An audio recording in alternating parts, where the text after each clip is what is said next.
시청자 여러분, 안녕하십니까? 6월 5일 굿모닝 MBN 시작합니다. 먼저 오늘의 주요 뉴스입니다.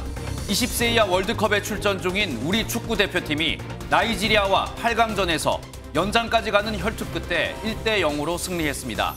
2019년 폴란드 대회 준우승에 이어 2회 연속으로 대회 4강 진출에 성공한 대표팀은 오는 9일 이탈리아와 4강전을 치릅니다. 한국과 일본의 국방수장이 3년 6개월 만에 만나 이른바 초계기 갈등을 봉합하기로 합의했습니다. 누구 때문에 갈등이 커졌냐를 두고 입장차가 남아있지만 기존 입장은 유지하되 재발 방지를 위한 대책을 함께 마련하기로 했습니다. 유엔 안보리가 북한의 우주 발사체 문제를 논의하자 김여정 노동당 부부장이 불쾌하다고 반발했습니다.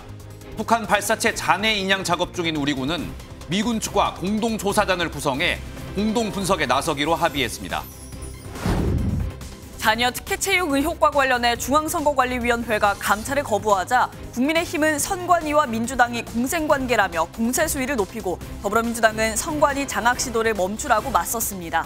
감사를 거부한 노태학 선관위원장과 선관위원 전원은 검찰에 고발됐습니다. 오늘은 전국에 구름이 많은 가운데 내륙과 동해안은 낮 기온이 30도 안팎까지 오르는 등 초여름 날씨가 이어지겠습니다.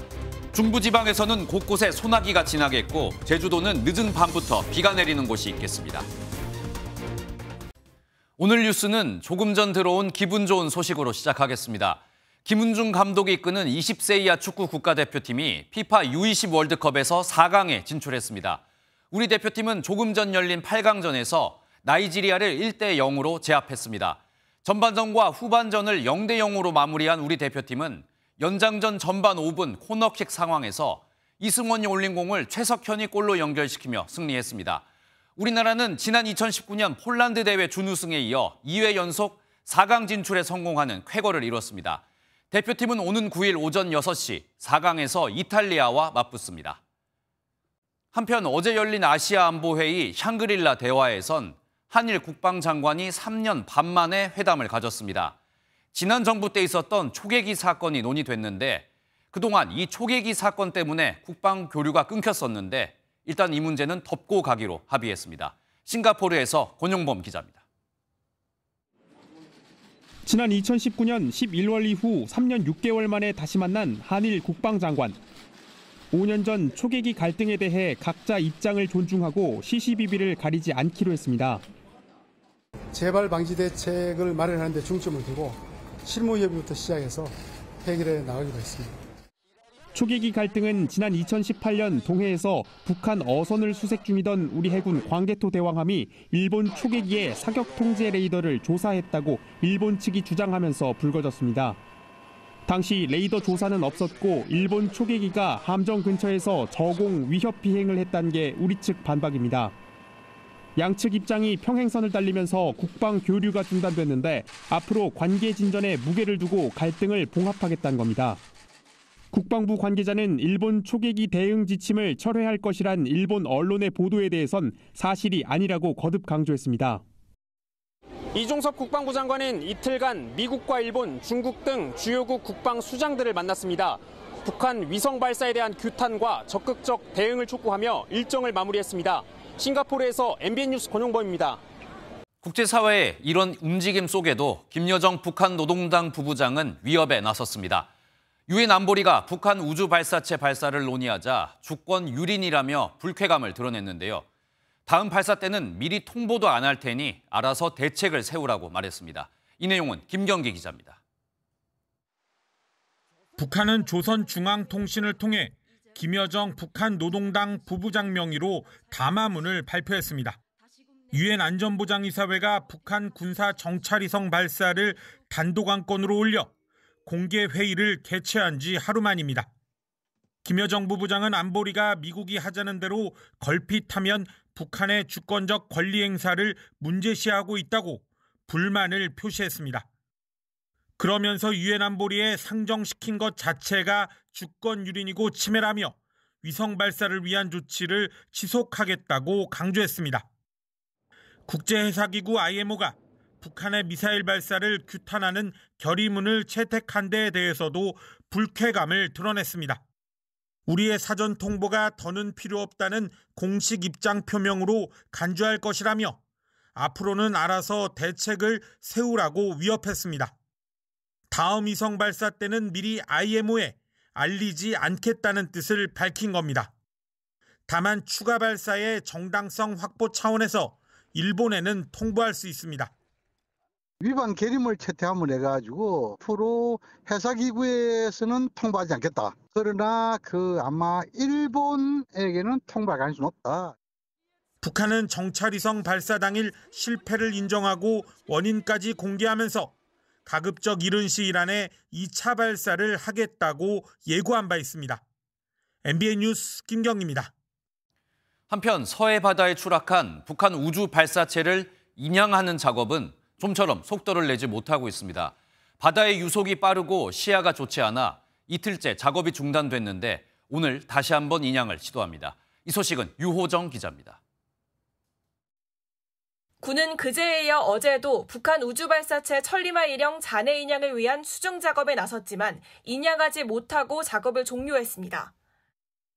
길이 약 15m, 직경 약 3m의 천리마 1형 잔해는 수심 75m 아래 가라앉아 있는데 군은 고장력 밧줄을 묶어 끌어올릴 예정이었습니다. 잔해에 밧줄을 묶는 데는 일부 성공했지만 수중 상황이 여의치 않아 당초 어제로 예상됐던 인양 시점이 늦춰지고 있습니다. 합참 관계자는 현장의 유속이 이노트고 수중에서 시야가 좋지 않아 어려움이 있었다고 설명했습니다.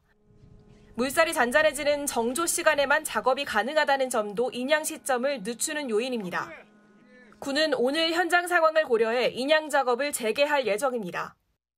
인양이 완료되면 잔해는 평택 해군기지로 옮겨지고 한미가 합동 조사하기로 했습니다. 현재까지 추가 잔해는 발견되지 않은 가운데 합참은 해군 함정과 항공기들이 낙하 지점에서 탐색 작업을 진행하고 있다고 밝혔습니다. MBN 뉴스 유호정입니다. 다음 소식입니다. 정부는 보조금을 받고 있는 민간단체를 조사하고 있습니다. 부정수급을 받은 곳이 2,000곳, 금액은 300억 원이 넘었습니다. 국민혈세로 정권 퇴진운동에 대한 강의를 하고 또 해외여행까지 간 사례도 있었는데 정부는 모두 회수하고 고발 조치하기로 했습니다. 원중희 기자입니다. 정부는 지난 3년간 민간단체 12,000여 곳에 지급된 보조금 6조 8천억 원에 대해 일제감사를 실시했습니다. 이 가운데 1조 1,000억 원 규모 사업에서 1,865건의 부정이 발견됐고 문제가 된 금액은 314억 원으로 조사됐습니다. 횡령, 리베이트 수수, 사적 사용, 서류 조작 등 온갖 유형의 비리가 확인되었으며 한 통일운동단체는 묻혀진 민족의 영웅을 발굴하겠다며 6천여만 원을 받아 윤석열 정권 퇴진운동에 나서겠다는 내용의 강의를 했고 사적 해외여행에 1,400만 원을 쓰는가 하면 유령 기념품 제작 등으로 2천만 원을 빼돌리기도 했습니다. 정부는 비비 수위가 심각한 86건을 형사고발하고 목조개 사용 등 300여 건은 감사원에 추가 감사를 의뢰하기로 했습니다. 또 부정수령한 보조금을 모두 환수하고 적발된 단체는 향후 5년간 보조금 지급 대상에서 빼기로 했습니다. 보조금 비리 신고 포상금도 대폭 커질 예정입니다. 윤 대통령은 보조금 지급 규모가 워낙 큰 만큼 국민들이 직접 감시하지 않으면 잘못 사용될 소지가 많다고 강조한 것으로 전해졌습니다. MBN 뉴스 원중입니다. 자녀 특혜 채용 의혹에 휩싸인 이 선거관리위원회에 대해 국민의힘이 공세 수위를 높이고 있습니다. 더불어민주당을 향해 공생적 동업관계가 의심된다고 날을 세웠는데 민주당은 선관위 장악 시도라며 맞받아쳤습니다. 강영호 기자의 보도입니다. 주말인 어제 긴급 최고위원회를 소집한 국민의힘은 중앙선거관리위원회의 자녀 특혜 채용 의혹을 집중 비판했습니다. 선관위가 감사원 감사를 거부한 것을 두고 노태악 중앙선거관리위원장의 사퇴를 촉구했습니다. 더불어민주당을 향해선 선관위가 주요 선거 때마다 선거법을 유리하게 해석했다며 공생적 동업관계가 의심된다고 주장했습니다. 이토록 겁도 없이 과감하게 고용 세습을 저지를 수 있었던 이유가 민주당과 공생적 동업관계를 형성했기 때문은 아닌지 하는 의심이 됩니다. 민주당은 정치 공세에 불과하다며 오히려 국민의힘이 선관위 장악 시도에 나섰다고 맞받아쳤습니다. 선관위를 소관하는 국회 행정안전위원회 소속 민주당 의원들은 선관위원장을 압박해 선거관리의 총책임자인 사무총장을 윤석열 대통령의 측근 인사로 임명하려는 야욕을 보인 것이라고 비판했습니다. 선관위에 대한 국회 국정조사 범위를 놓고도 여야 이견은 존재합니다. 국민의힘은 북한의 해킹 공격과 관련한 선관위의 보안 점검 거부권을 포함하자는 입장이지만 민주당은 특혜 채용 의혹에 한해 국정조사를 실시하자고 주장하고 있습니다. 이런 가운데 이종배 국민의힘 서울시 의원은 선관위가 감사원 감사를 거부한 것과 관련해 노태학 위원장과 선관위원들을 검찰에 고발했습니다. MBN 뉴스 강영우입니다. 법원이 대장동 의혹 등으로 기소된 이재명 더불어민주당 대표의 직무를 정지해달라는 일부 권리당원들의 요청을 받아들이지 않았습니다. 서울 남부지법은 이 대표에 대한 검찰의 기소가 정치 탄압에 해당한다고 의결한 민주당 당무위원회가 절차상 하자가 뚜렷하지 않다며 직무정지 가처분 신청을 기각했습니다. 민주당은 지난 3월 검찰이 대장동 의혹 등과 관련해 이 대표를 기소하자 당무위원회를 열고 대표직을 유지하기로 결정한 바가 있습니다. 한편 미국의 해군 구축함이 대만 해협을 통과하는 동안 중국 군함이 137m 거리까지 접근했던 것으로 전해졌습니다. 지난달 말에도 미국 정찰기와 중국 전투기가 남중국해 상공에서 근접 비행을 하기도 했는데 미국과 중국 사이 군사 충돌 우려가 커지고 있습니다. 이상주 기자가 보도합니다. 타이완 해협을 통과하는 미 구축함 쪽으로 중국 군함이 접근합니다. 미국과 함께 해협을 통과하던 캐나다 호위함에서 촬영된 영상으로 이후 중국 군함이 아슬아슬하게 미 구축함을 앞질러 갑니다. 미인도 태평양 사령부는 중국 군함이 137m를 남겨두고 선수를 가로질러 접근했고 충돌을 피하려고 속력을 낮췄다고 설명했습니다. 그러면서 중국 군함이 해상 충돌 예방법을 위반했다고 주장했습니다. 반면 중국 측은 미국이 악의적으로 지역의 평화를 파괴해 타이완 독립 세력에 잘못된 신호를 보냈다고 비판했습니다. 지난달 26일에는 미국 정찰기와 중국 전투기가 남중국해 상공에서 근접 비행하며 아슬아슬한 장면을 연출하기도 했습니다. 싱가포르에서 열린 아시아 안보회의에서도 미국과 중국 간의 설전이 이어졌습니다. I call upon the PRC's leadership to really do the right things to rein in that kind of conduct because I think accidents can happen that could cause things to spiral out of control. And we all 自由航行、无害通过都不会有任何问题。关键是我们要防止假借自由航行实行航行霸权的行为。 타이완 해협을 둘러싼 미중 간의 신경전이 격화하면서 군사적 긴장감이 고조되고 있습니다. MBN 뉴스 이상주입니다. 이런 가운데 최근 중국과의 관계 개선을 위해 노력하고 있는 미국은 중국으로부터의 탈위험화를 추구하고 있다고 밝혔습니다. 중국과 치열하게 경쟁을 하고 있지만 무역을 끝낼 생각은 없다며 언젠가 바이든 대통령과 시진핑 주석이 만날 것이라고 말했습니다. 워싱턴에서 최중락 특파원입니다. 미국이 중국과의 관계에서 디커플링, 이른바 탈동조화가 아니라 위험을 방지하는 디리스킹, 즉 탈위험화로의 변화를 예고했습니다. 제이크 설리번 미 백악관 국가안보보좌관은 CNN에 출연해 중국과는 디커플링, 다시 말해 탈동조화가 아니다라며 이같이 밝혔습니다. We are for de-risking, not for decoupling. We are not looking to decouple our economy from China. We are not looking to end trade between the United States and China. 설리번 보좌관은 이어 탈위험화는 청정에너지 기술이나 반도체 등 핵심적인 물품을 중국에만 의존하지 않겠다는 의미라고 설명했습니다. 군사적 용도로 사용될 수 있는 첨단 기술을 보호한다라는 방침을 의미한다고도 덧붙였습니다. 중국과 경쟁은 군사적 대치가 아닌 외교적 해법이라는 점도 분명히 제시했습니다. As we have intense competition, we also have intense diplomacy. And we will, I hope, soon see American officials engaging at senior levels with their Chinese counterparts over the coming months to continue that work. 특히 언젠가 바이든 대통령과 시진핑 중국 국가주석이 다시 만날 것이라며 경쟁이 대립으로 치닫지 않도록 관리하는 것이 중요하다고 강조했습니다. 이런 분위기를 반영하듯 최근 미 중앙정보국 국장이 비밀리에 중국을 방문했고 국무부 차관보도 중국에 도착하면서 바이든 대통령의 말처럼 미중 관계가 해빙기에 접어들지에 전 세계에 관심이 쏠립니다. 워싱턴에서 MBN 뉴스 최종락입니다. 오늘 한낮에는 25도를 웃도는 곳이 많아 덥겠습니다. 또 오후에는 중북부 지역에 소나기가 내리겠고 제주에는 비 예보가 들어있는데요. 김다영 기상캐스터 자세한 날씨 알려주시죠. 네, 한 주의 시작인 오늘도 낮더위가 이어지겠습니다. 오늘 서울의 낮 기온 25도, 대구는 28도까지 오르겠고요.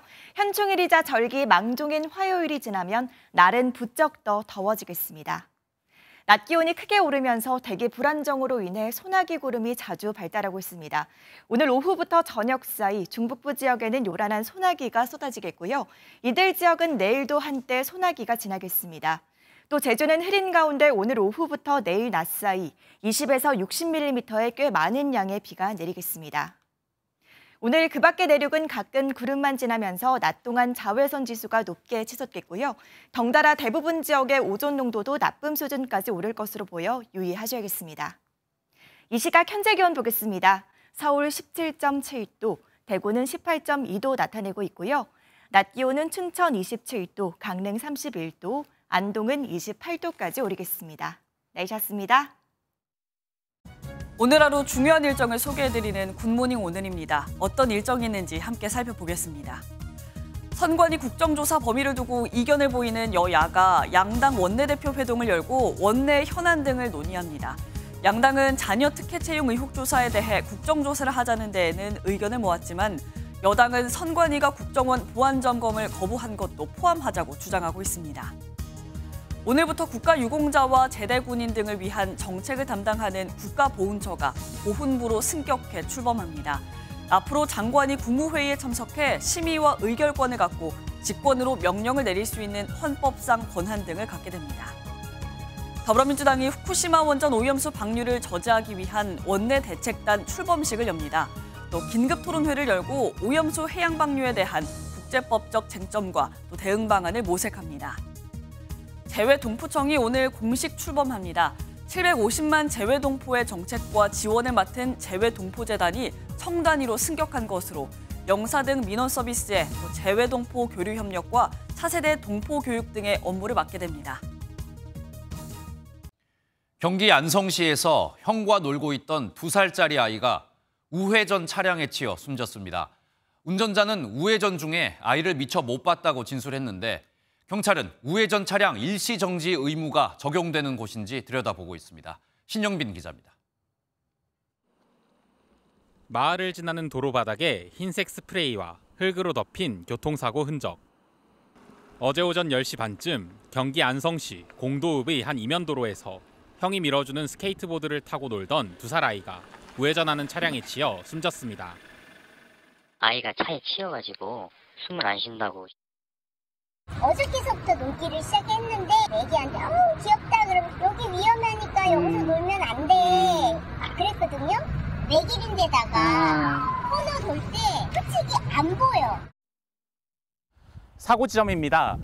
통행량이 많은 곳이지만 구조물이 시야를 가리는 데다 도로 반사경도 없어 차량이 우회전할 때 사람이 있는지 파악하기 쉽지 않습니다.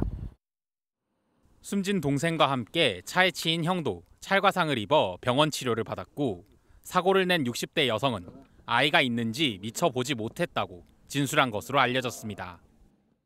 문제나 무면허나 저희가 얘기하는 그런 금지 의무 사항은 없었고요. 저희가 이제 그 사고 속도에 대해서도 정밀하게 좀 수사를. 경찰은 운전자를 교통사고 처리 특례법상 치사 혐의로 입건하고 사고 지점이 우회전 차량 일시정지 의무가 적용되는 곳인지 들여다보고 있습니다. MBN 뉴스 신영빈입니다.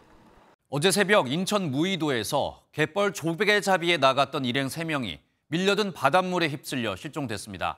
1명은 구조됐지만 2명은 끝내 숨졌는데요. 이곳에서는 한 달 사이 벌써 3명이 숨지는 등 사고가 계속되고 있습니다. 노승환 기자가 보도합니다. 새벽 0시 해수욕장 멀리 갯벌에 나간 3명이 돌아오지 않는다는 신고가 접수됐습니다. 이 가운데 1명은 해수욕장 앞 500m 바다에서 발견됐지만 다른 2명은 실종됐습니다. 사고 12시간이 지나고서야 실종된 2명이 수색 중이던 해경에 발견됐지만 2명 모두 의식과 호흡이 없었습니다. 3사람은 같은 동호회 회원들로 주말을 맞아 섬에 놀러 왔다가 변을 당한 것으로 전해졌습니다. 밤에 불빛을 이용해 어패류를 잡는 이른바 해루질을 하려고 갯벌에 들어갔다 밀물에 사고를 당하는 일은 서해안에서 흔히 일어납니다. 수심이 워낙 얕아 밀물때 물이 아주 빨리 밀려오기 때문입니다. 불과 20여일 전인 지난달 17일에도 같은 해수욕장에서 3명이 갯벌에 있다 밀물에 빠져 1명이 숨졌습니다. 10분 있다가 돌아서면 발바닥에서 허벅지까지 옵니다. 천천히 들어오겠지 이렇게 하다가 큰 사고가 지금 계속. 해경은 여름철을 맞아 서해안 바닷가를 찾는 관광객들을 상대로 갯벌 안전수칙을 강도 높게 알릴 계획입니다. MBN 뉴스 노승환입니다. 또래 여성을 살해하고 시신을 유기한 혐의를 받고 있는 정유정이 이 범행 직후 피해자의 옷으로 갈아입고 현장을 빠져나간 것으로 확인됐습니다. 정유정의 여러 가지 행동을 살펴보면 사이코패스 기질 뿐 아니라 심각한 성격 장애로 인한 망상 증세가 엿보인다는 분석도 나오고 있습니다. 이재호 기자가 보도합니다. 중학교 3학년으로 자신을 위장한 정유정은 과외 앱을 통해 만난 또래 여성을 잔혹하게 살해했습니다. 이 과정에서 범행 흔적이 남자 피해자의 집에 있던 옷으로 갈아입고 현장을 빠져나왔습니다. 피해자의 신분증과 휴대전화 등 개인 물품도 챙겼습니다. 경찰에 붙잡힌 뒤 이뤄진 초기 수사에서는 이해하기 어려운 진술도 했습니다. 정유정은 경찰 조사에서 자신이 피해자 집에 도착하니 어떤 여성이 살인을 저질렀고 그 시신을 치워주면 저 여자로 살게 해주겠다고 말했습니다. 하지만 명백한 거짓말이었습니다. 단순히 살인을 하기 위한 것이 아닌 피해자의 신분을 탈취하려던 것이 아닌가 하는 의심이 드는 대목입니다. 전문가들은 정 씨에게서 사이코패스적 기질뿐 아니라 심각한 경계성 성격 장애로 인한 망상 증세가 엿보인다고 말합니다. 내적 결핍과 열등감 등으로 인해 동경하던 대상을 범행 대상으로 삼게 됐다는 분석입니다. 자존감의 문제 이런 것들을 토대로 봤을 때 경계성 성격장애라는 그런 어떤 성격장애인 것 같은데 문제는 상황이 굉장히 심각해지면은 약간의 망상 같은 게 따라올 수도 있거든요. 정유정의 범행 동기에 대한 의문점이 날로 커지는 상황에서 사건을 넘겨받은 검찰은 범행의 실체를 밝히기 위해 전담 수사팀을 꾸렸습니다. MBN 뉴스 이조입니다. 한편 전 세계에 큰 충격을 주고 있는 인도의 열차 충돌 사고로 300명 가까운 사람들이 목숨을 잃은 것으로 집계됐습니다.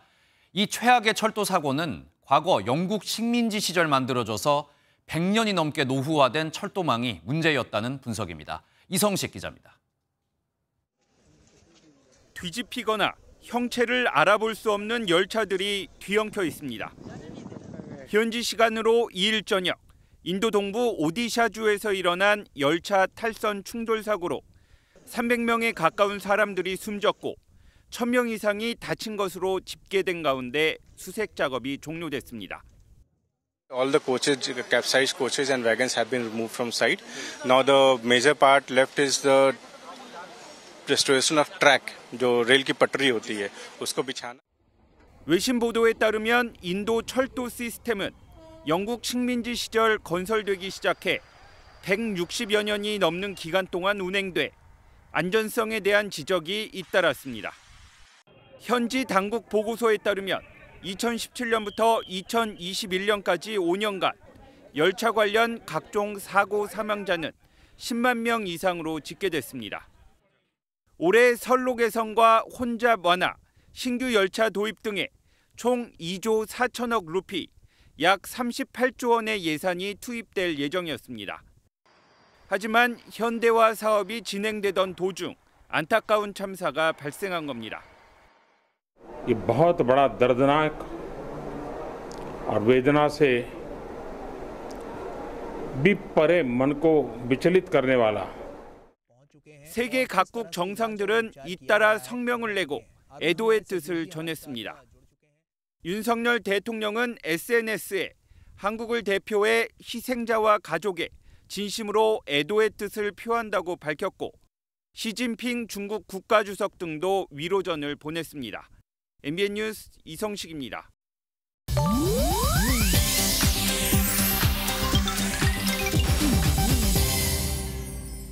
인터넷에서 화제가 되고 있는 소식들을 모아 전해드리는 인터넷 와글와글입니다.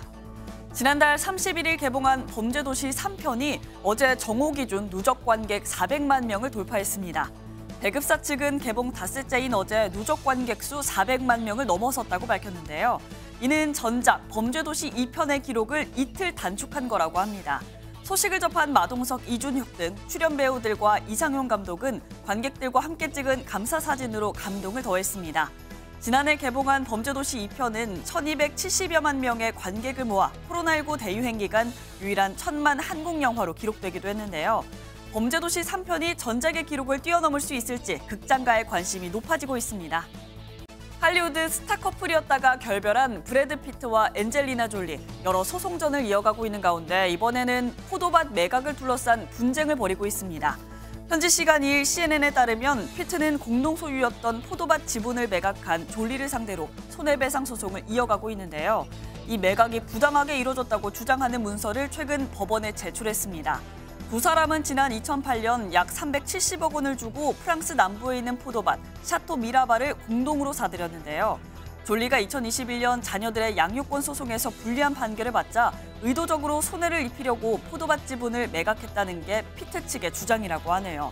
2019년 4월 법적으로 이혼한 이 두 사람은 양육권을 두고 소송을 이어가고 있습니다. 러시아 하늘에 배가 둥둥 떠다니는 기이한 모습이 포착됐습니다. 현지 시간 어제 러시아 관영통신은 우크라이나와 마주보고 있는 러시아 아조프의 연안 도시 예이스크에서 공중에 떠다니는 배가 관측됐다고 전했는데요. SNS에 공유되고 있는 영상에는 해변 멀리 수평선 위쪽으로 거대한 배 두 척이 마치 공중부양을 하는 듯 떠 있는 모습이 담겼습니다. 사실 이건 파타 모르가나라고 불리는 착시 현상이라고요. 바다 표면의 찬 공기와 더운 공기 사이 공기층이 굴절 렌즈 역할을 해서 멀리 있는 물체를 실제 위치보다 더 위쪽에 보이게 만드는 겁니다. 과거 뱃사람들을 공포에 떨게 했던 유령선 목격담도 같은 현상이라는 해석도 있다네요. 지금까지 인터넷 와글와글이었습니다. 77년 전 우리나라에서 처음으로 문을 연 어린이 병원이 있습니다. 그런데 이곳마저 휴일 진료를 중단했습니다.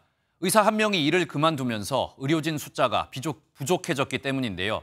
이제 휴일 진료가 가능한 어린이 병원은 서울에 3곳만 남았습니다. 백길종 기자가 다녀왔습니다.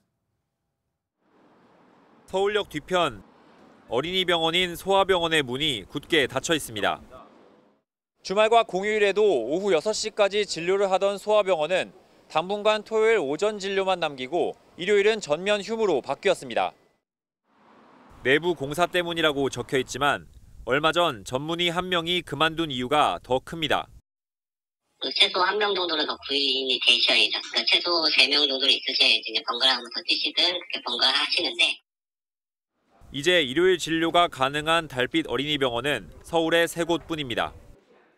용산구에 살고 있거든요. 그래서 그쪽 서울역 주변에 있는 소아병원인가 그쪽에 갔었었는데 오늘 휴진이라고 해가지고 이쪽으로 오게 됐습니다. 전문의가 다시 뽑혀가지고 저희 가던 병원에 다시 지속적으로 갈 수 있으면 좋겠습니다. 전국에 38곳뿐인데 광주, 울산, 세종, 전남, 경북에는 한 곳도 없습니다.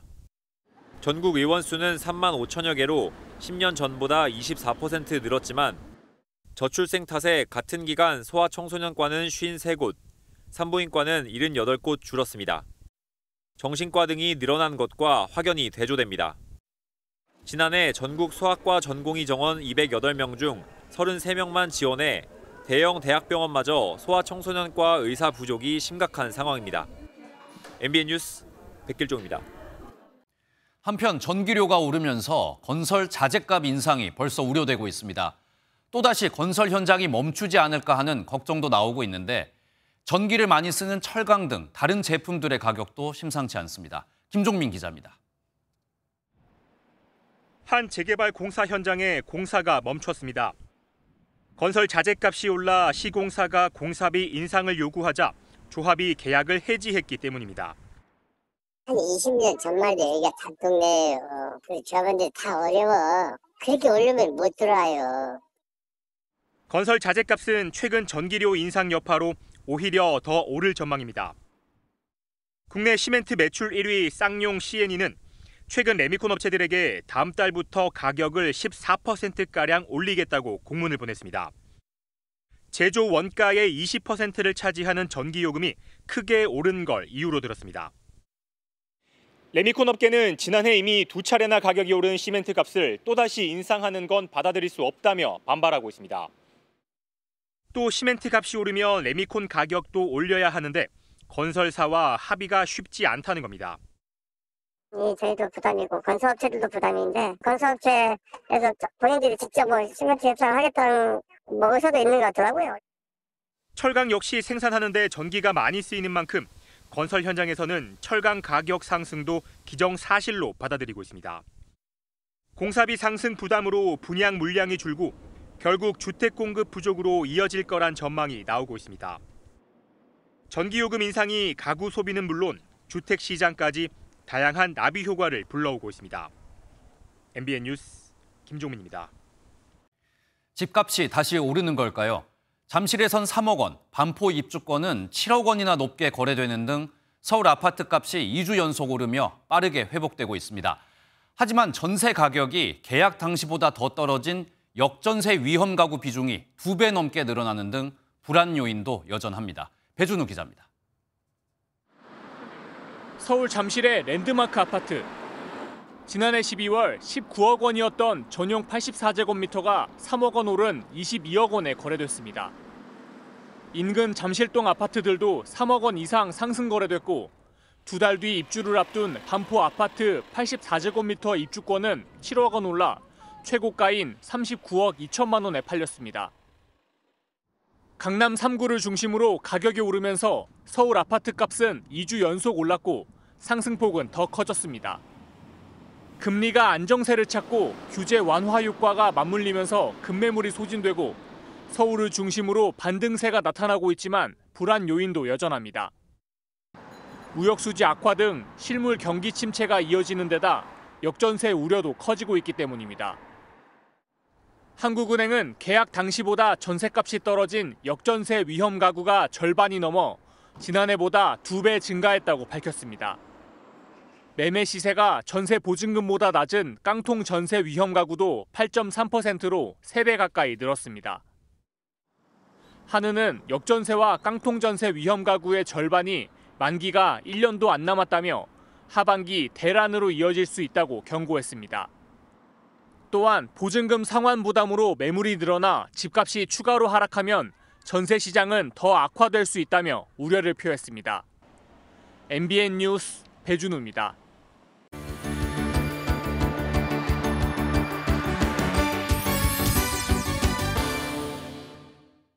굿모닝 월드입니다. 주민 한 명당 관광객 수가 무려 36명에 달한다는 관광지, 바로 크로아티아 두브로브니크인데요. 몰려드는 방문객에 신음하던 이 아름다운 도시에 결국 관광 제한 조치가 내려졌습니다. 그림 같은 절경을 자랑하는 크로아티아의 두브로브니크. 천혜의 자연환경, 중세 도시의 모습이 그대로 보존된 풍광 덕분에 아드리아해의 진주라고 불립니다.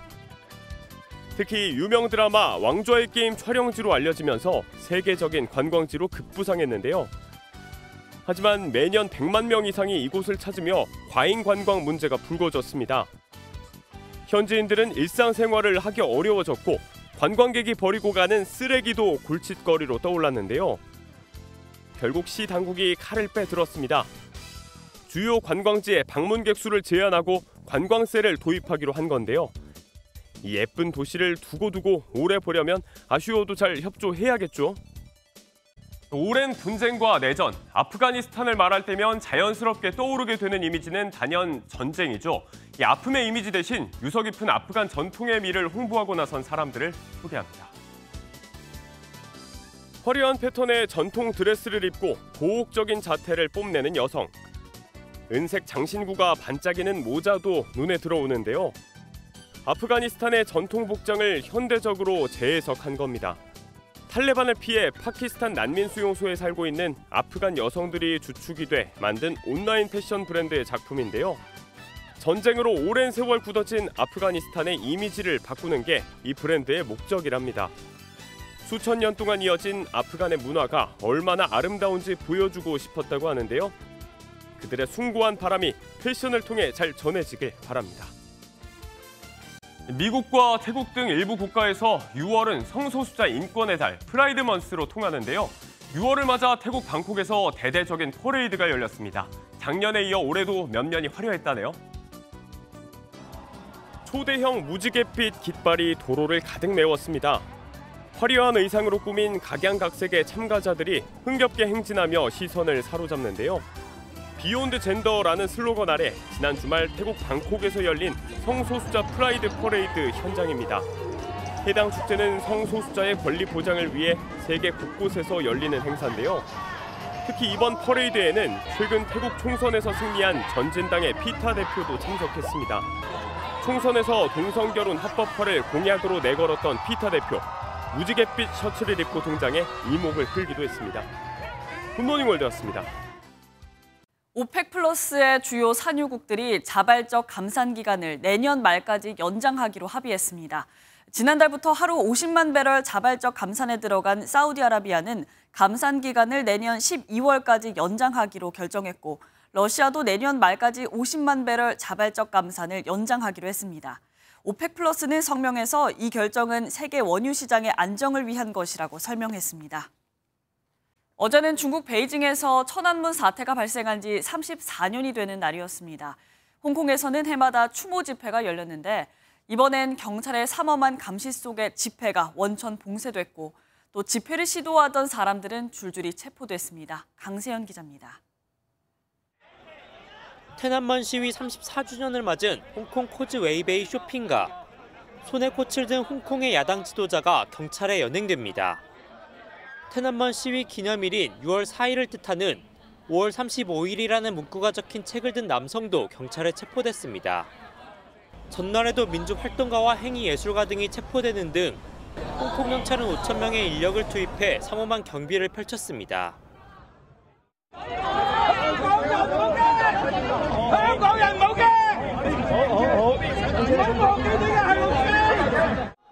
홍콩 사람들은 테난먼 시위 이듬해인 1990년부터 매년 6월 4일 저녁에 빅토리아 파크에서 추모 집회를 열었습니다.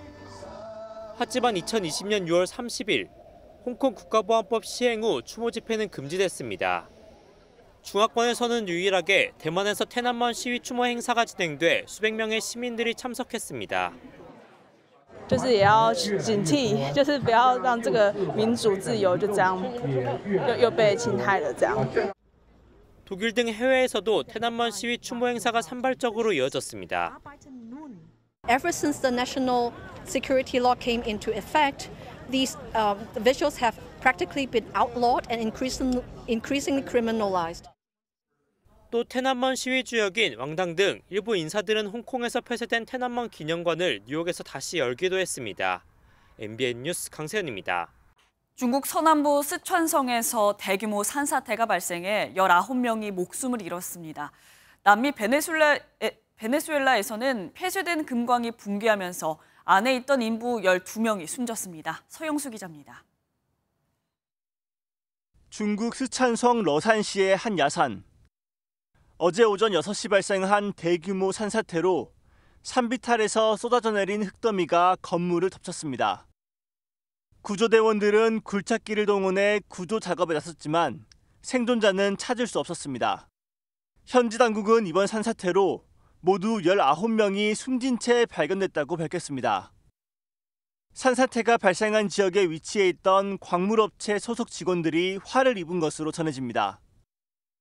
최근 내린 폭우로 지반이 약해져 산사태가 발생했을 가능성에 무게를 두고 사고 경위가 조사 중입니다. 남미 베네수엘라에서는 폭우의 영향으로 광산이 무너지는 사고가 발생했습니다. 오래전에 폐쇄된 금광에서 광부들이 채굴 작업을 하던 중 집중호우로 약해진 갱도 일부가 무너진 겁니다. 현재까지 12명의 시신이 수습됐는데 대부분 산소 부족 등으로 질식사한 것으로 추정됩니다. Tenemos un total de 12 fallecidos. En este momento estamos en el proceso de identificación para llevarlos posteriormente al hospital y entregárselos a sus familiares. 남미 지역에서는 개발이 중단된 탄광에서 불법 채굴이 이어져 광부들의 안전사고가 끊이지 않고 있습니다. MBN 뉴스 서영수입니다. 폴란드의 수도 바르샤바에서 50만 명이 모여 대규모 반정부 시위를 벌였습니다. 34년 전 처음 치러진 자유선거 기념일을 맞아 집회 참가자들은 자유롭고 공정한 선거를 요구하며 행진했습니다. 보도에 이시열 기자입니다. 수십만 명의 군중이 폴란드의 수도 바르샤바 중심부를 메웠습니다. 집회 참가자들은 폴란드 국기와 유럽연합 깃발을 흔들며 거리를 행진합니다. 어제 폴란드 첫 자유선거 34주년에 맞춰 약 50만 명의 인파가 반정부 시위를 벌였습니다. 이번 집회를 주도한 도널드 투스크 전 총리는 공산주의가 끝난 뒤 최대 규모의 정치 집회라고 말했습니다. Jak jesteśmy silni, ilu jest nas gotowych, podobnie jak wtedy 40-30 lat temu, walczyć znowu o demokrację, o wolną Polskę, o nasze prawa. Tego głosu, tej fali już nic nie zatrzyma. Olbrzym się obudził. 집회 참가자들은 극우 포퓰리즘 정부에 반대하고 자유롭고 공정한 선거를 요구했습니다. Mam dość rządzących, chcę mieszkać w kraju europejskim, wolnym i demokratycznym, gdzie są szanowane prawa mniejszości, prawa kobiet, gdzie nie rządzi Kościół, bo idę dla swojej córki i wnuczki i dla wszystkich moich. 이번 집회엔 레흐 바웬사 폴란드 전 대통령을 포함해 다른 야당들도 동참했습니다. 또 성전환자 권리 활동가부터 노조 대표까지 다양한 집단이 참여하며 집회는 축제 분위기였습니다. 한편 마테우시 모라비에츠키 폴란드 총리는 이번 시위에 대해 서커스 같다며 비꼰 것으로 전해졌습니다. MBN 뉴스 이시열입니다. 헤드셋을 쓰면 눈앞에 새로운 세상이 펼쳐진다는 메타버스. 그 관심은 이제 예전만 못합니다. 그런데 빅테크 기업들이 새로운 헤드셋을 공개하며 경쟁을 벌일 예정이라 이제 시들해질 메타버스가 다시 불타오를지 관심입니다. 장가희 기자가 보도합니다. 조이스틱을 이리저리 흔드니 게임 속 캐릭터가 즐겁게 춤을 춥니다. 40% 더 얇아지고 그래픽 성능은 2배 이상 개선된 메타의 차세대 VR MR 헤드셋입니다. We have way more to share when Meta Quest 3 releases, including specs, more apps and experiences, and a whole slate of groundbreaking MR content. 메타의 신제품 발표는 애플이 첫 MR 헤드셋을 발표하기 직전 이루어져 더 관심을 끌었습니다. 애플은 현지 시간 5일 예정된 연례 개발자 회의에서 첫 MR 기기를 선보일 전망입니다. 가격은 400만 원 수준으로 예상되는데 메타가 65만 원대 가성비 전략이라면 애플은 프리미엄급 시장에 초점을 맞췄습니다. 현재 가상, 증강현실을 비롯한 메타버스 시장은 메타의 독주 체제.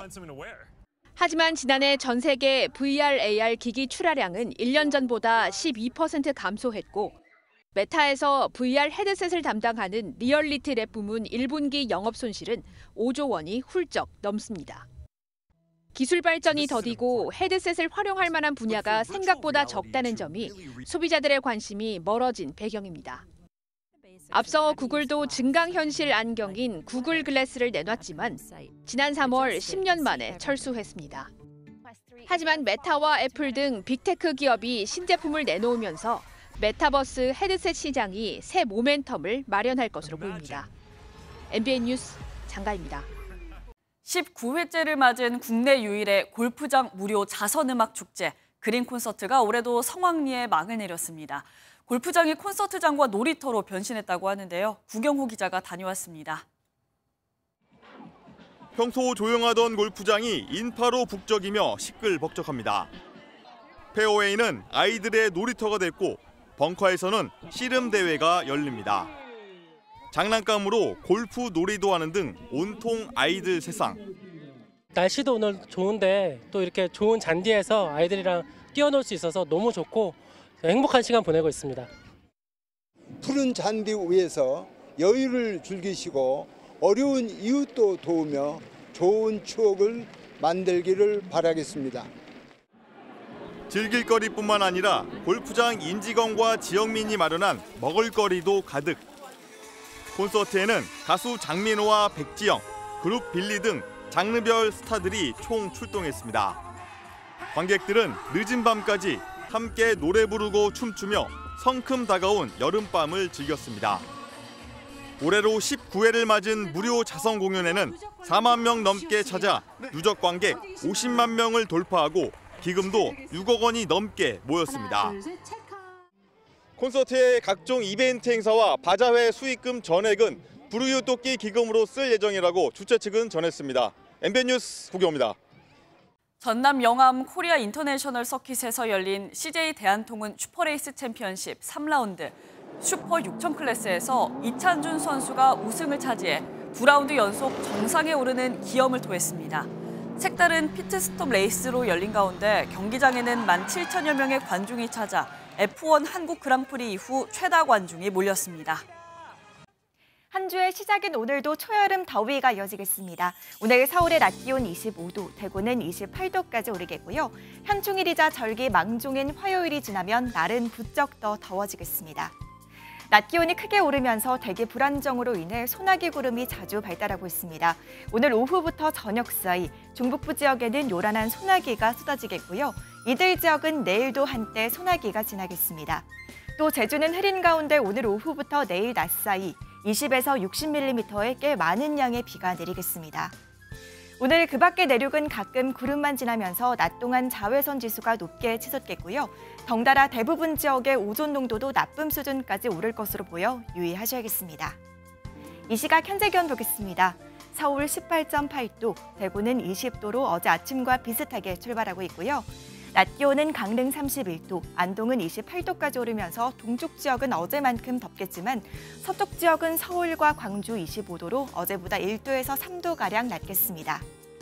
내일은 전남 남해안과 제주를 제외하고 그 밖의 지역은 맑은 하늘이 펼쳐지겠습니다. 요즘 햇볕이 강해지면서 자외선 지수뿐만 아니라 오존 농도도 역시 높아지고 있습니다. 오존은 자동차 배기가스 등의 대기 오염 물질과 자외선이 만나서 만들어지는 2차 대기 오염 물질인데요.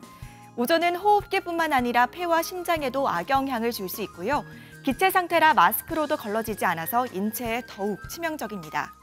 따라서 평소 오존 예보를 잘 확인하고 오존 농도가 치솟는 오후 2시에서 5시 사이 바깥 활동이나 환기는 가급적 자제해야 합니다. 또 길을 걸을 때 차도와는 1m 이상 거리를 두는 게 좋습니다. 지금까지 날씨와 생활정보였습니다. 월요일 아침 굿모닝 MBN 마칩니다. 저희는 수요일에 다시 찾아오겠습니다. 함께해 주신 여러분 고맙습니다.